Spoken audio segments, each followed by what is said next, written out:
Welcome to the short tutorial on runs test. It is under the dam break analysis method. As you know, this is the overall content of this presentation. Dam break analysis, what is it? Phases of dam break analysis. Detection of non-homogeneity, for which we run the runs test. Basically, what is dam break analysis, if I could say? So you see, when a reservoir or dam overflow or its structure breaks down due to excessive pressure from the flow, that phenomena is known as dam break. And dam break analysis, in case of dam break analysis, mainly it is analyzed that when a dam is broke, that means when water reaches the dam, and then how much area around the dam it can submerge. Suppose this is the path of a river and we have installed a dam here, and water is coming from here. This is the upstream and going out downstream. So if this dam is broke, you see this dam has regulated the flow of water in this river here. So when this dam is broke or breached, water will come out through this dam and it will come into the downstream. And due to the excessive volume of water coming into the downstream at a sudden time, at an instant, this will overflow the canal. The water will overflow the canal. And it will try to submerge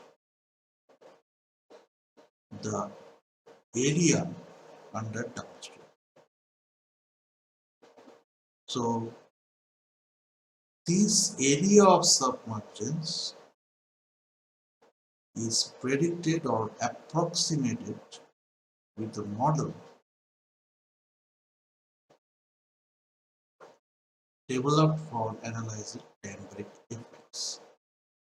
So this area of submergence, if we can predict earlier, then proper steps can be taken to ensure minimum damage to the local inhabitants and the local structures. So for developing a dam break effect estimation model, or in fact any model, what we do is we try to first collect the data, relevant data. Relevant data is first collected. So in this case, I think give discharge of the river, or you can also collect rainfall from the river, whatever may be the case. After relevant data is collected, the next step is to detect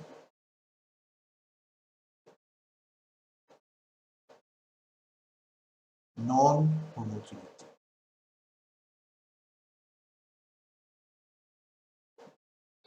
So if the data is non-homogeneous, then that data has a trend. And if the data has a trend, then you can develop a model. Okay? But if your data is homogeneous, doesn't show any trend, then you cannot develop a model. That is why the second step is detect non-homogeneity. First collection of relevant data, then second step is detect non-homogeneity. Once it is detected that there is some trend, then you can detect the number of outliers available in that data. Outliers means extreme or exception values through some specific methods like Chauvenet method or Dixon-Thompson method, or Rosner's analysis, and many more. So in this third step, what we do is actually we remove the exceptions and include only the examples. Suppose for 12 years we have seen for a specific watershed, for 12 years the rainfall varies between 100 or total peak rainfall varies between 1000 millimeter to 2000, suppose. But in some few years,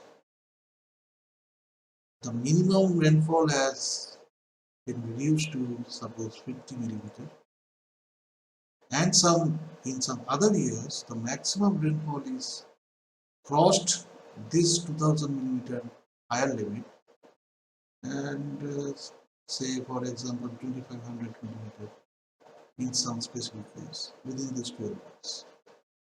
So then you see the majority of the events for the last 12 years, or majority of the rainfall events of the last 12 years stays in between 1000 to 2000. But some event has crossed this limit, both in the lower scale or in the higher scale. So if these data are included in this 12 years data, and that data is utilized for developing a model, then that model will be either over trained or under trained due to those exceptional things.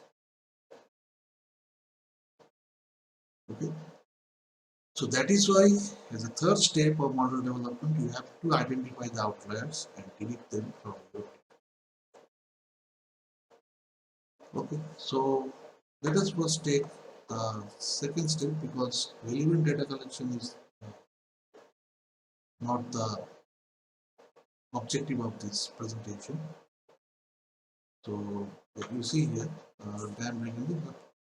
so in the, let us say how we can use the detection of homogeneity or non-homogeneity. If your data is homogeneous, then no model. If your data is non-homogeneous, then model can be developed. Overall, you see these are the 5 main phases of dynamic analysis: relevant data collection, detection of non-homogeneity, development of the model, and in this development of the model, outlier detection is included.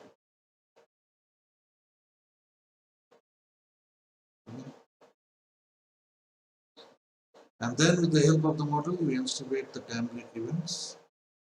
And then when you estimate or identify the time break events, you delineate the submergence area or submerged area due to that damage.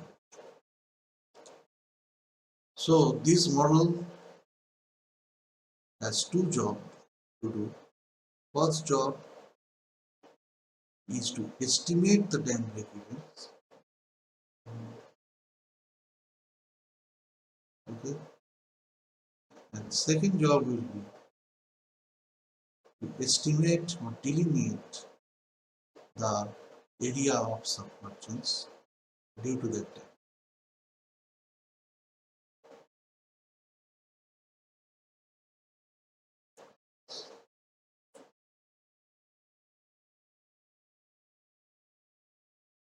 So detection of non-homogeneity or detection of trend or the runs test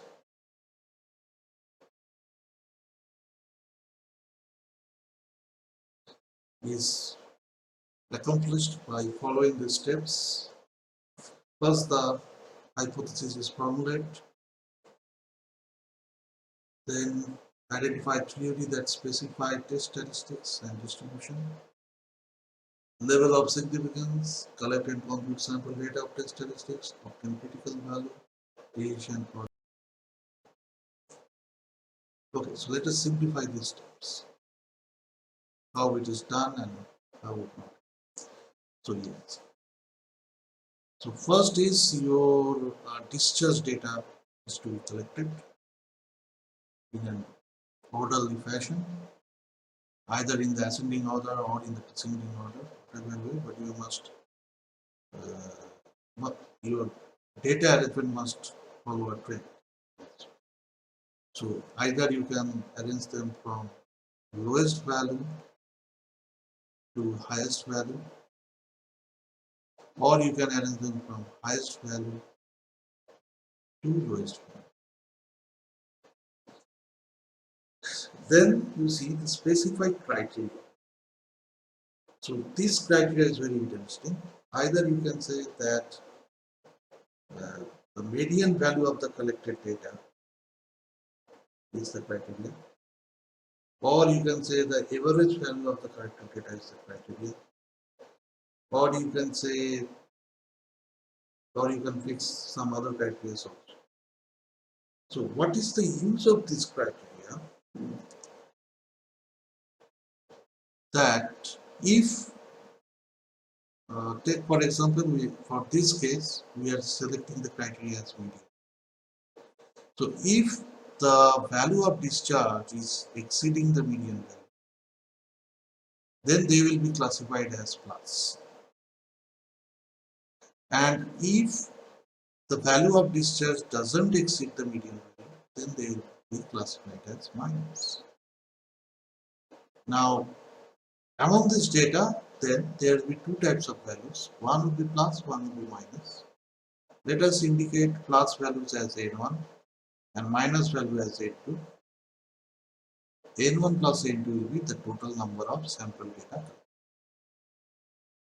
And for each change in the data from plus to minus or minus to plus will indicate a. So suppose you have collected some data, let us see discharge data. So we have arranged it from low to high. So for example 25, 55, 75, 250, 350, 450.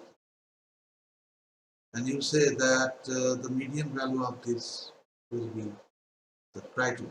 The median value of this is, let me take another one, 501 for example. So these are 7 number of data points. So these will be the median. So as these values are less than the median value, then they are all minus, minus, minus.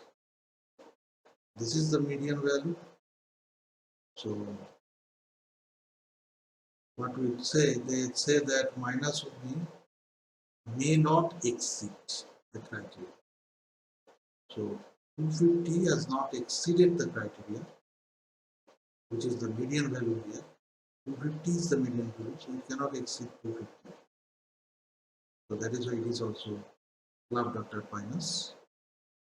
Then these are the values which have exceeded the median value. So plus, plus, and plus. Now let us see what I will say is, if you observe this data here, you can understand that there is only one change here, minus to plus. So there is only one run, let's say. Correct? So one change means minus to plus and there will be one run.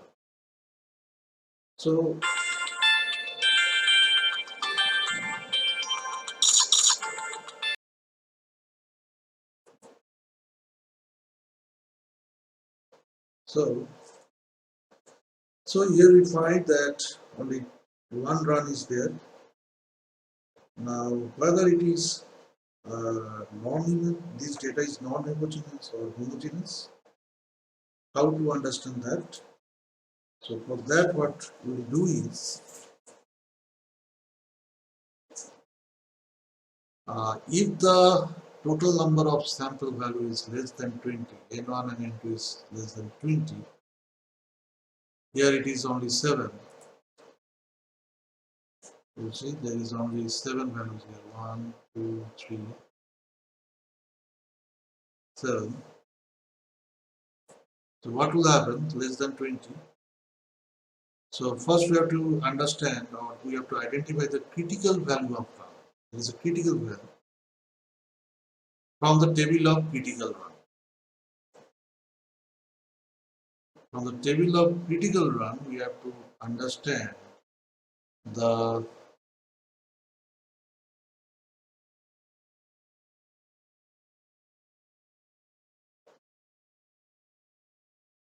table of critical run.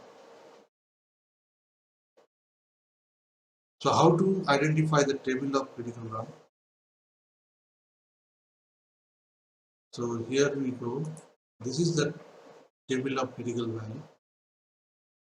So we have 7 number of data points in which you see 4 number are into N2 because minus is N2. So 4 N2 value and 3 N1 values, correct? Because we have indicated that minuses are all N2 and pluses are all N2. So you see this is the table. In this part here, N2 is given and here N1 is given. So what I found on this slide, that there is 3 number of N1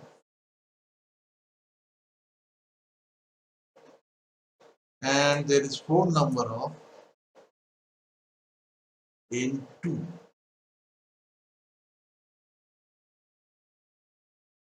So here you can see that 3 and 4, here the critical run is supposed to be there. But as there is no critical run available here, so we'll assume that the value of critical run is 0. So if the value of critical run is 0, then the condition is if the number of run is less or equal to the critical run, then there is a non-homogeneity in the data set, which indicates that the data is follows a trend. So if the number of run is less or equal to critical run, in this case you see the number of run is 1, but the critical run is 0. So the number of run here is 1 in our data, and critical run for 3 numbers of N1 and 4 numbers of N2 values is actually undefined. So we have assumed it to be 0.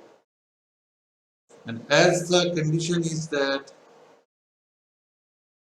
condition of non-homogeneity is that the number of run is less or equal to number of run is less or equals to the critical run, then only that data has some trend. But here in this case, number of run is 1 and critical run is 0. So it is not less than or equal to critical run. So in this data set, no trend is found. That means this data set is homogeneous. And as it is non-homogeneous, it is not non-homogeneous. So you cannot develop model. So here it is. This is the condition for N1 and N2 is greater than 20. That's right. N1 and N2 less than 20, which is our case, which is the case for our example. But if your data is number of data is greater than 20, that means n1 and n2 is greater than 20, then to calculate z, or then you have to calculate a term known as z, which is actually u minus mean u minus 0.5 divided by variance of. Now you will say, what is u?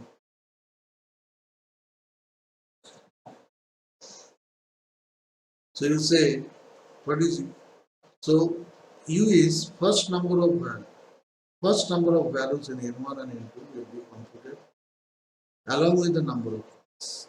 So this number of runs is u. So here the thing is, what will be the meaning? What will be the variance? Correct? So if you have greater than 20 number of data sets, then what happens is,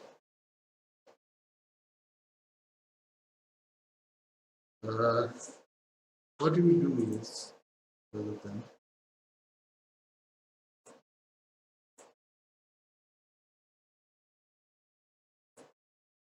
so first of all is, as we have followed earlier, for less than 20 number of data sets, you have to find the number of runs. How you can find the number of runs? Again, there will be some criteria.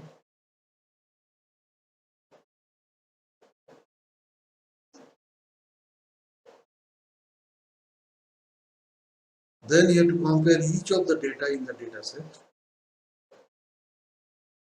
with the criteria. And if that data is greater than the criteria, then it will be clubbed under N1. If not, it will be clubbed under N2.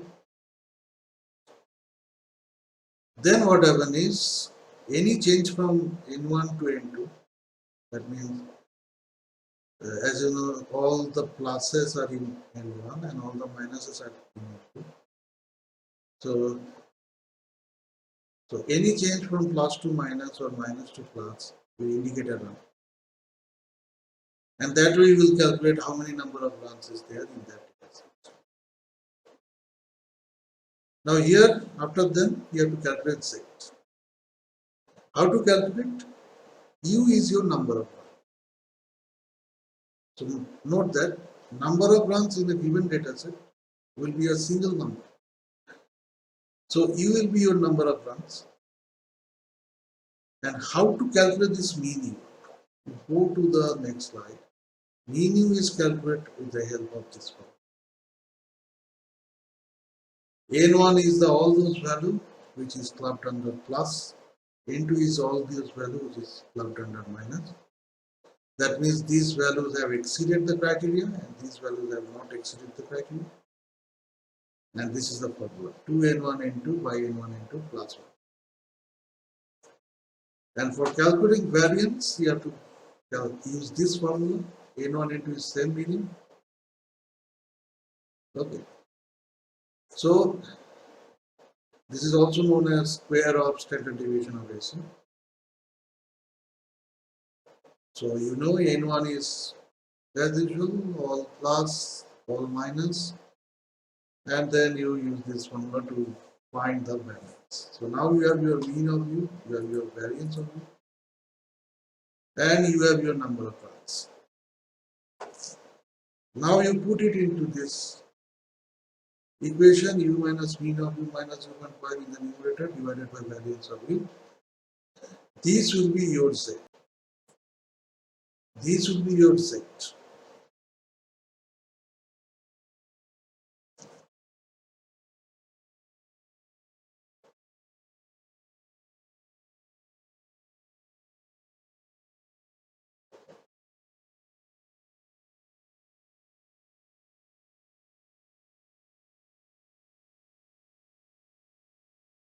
So this will be your z value. Now Here also you have to identify the critical value of Z. For that, there is a table, the same as this table. And that critical value of Z need to be identified from that table. And here the thing is that your Z must be greater than critical Z. When that is the case, your data has failed, or your data is not. So if your Z, but the Z of your data set, there is one single Z for a data set. So that Z, when compared with the critical Z, if it is larger than that critical Z, then trend is there. Else,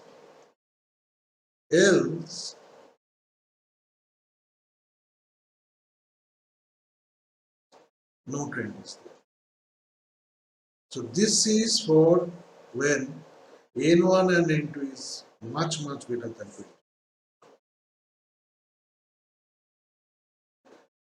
So the first condition is, N1 and N2 is greater than 20. Okay. So if your Z, if your Z, when N1 and N2 is greater than 20, if your Z is less than the critical value of Z, your Z is less than the critical value of Z, then trend is there, data is non-homogeneous. If not, no. And when N1 N2 is much larger than 20, then your Z must be greater than critical Z, then trend is there, or the data is homogeneous. Else, no, or the data is homogeneous. Trend or non-homogeneous.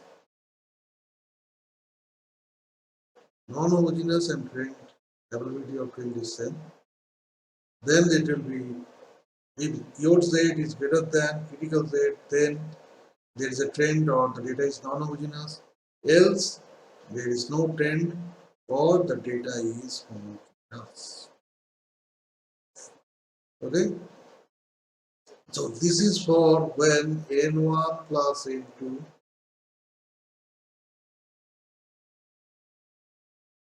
much greater than 20. And this is the case, this one. This is when N1 plus N2 is greater than 20.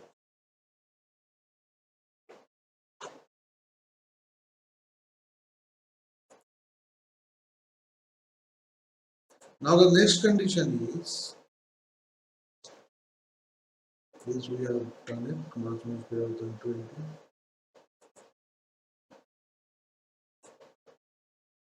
Yeah, this is the next condition is N1 or N2 and N2 and or N1. That means if number of N1 is 21 and number of N2 is 19, then this is the condition applied. Here also you will calculate the number of runs U. Then you will calculate the Z value with the same formula. And then you will compare it with the critical value of Z. Now if Z is larger than the critical value of plus Z or more negative than the minus Z, then data is non-homogeneous. That means you can assume that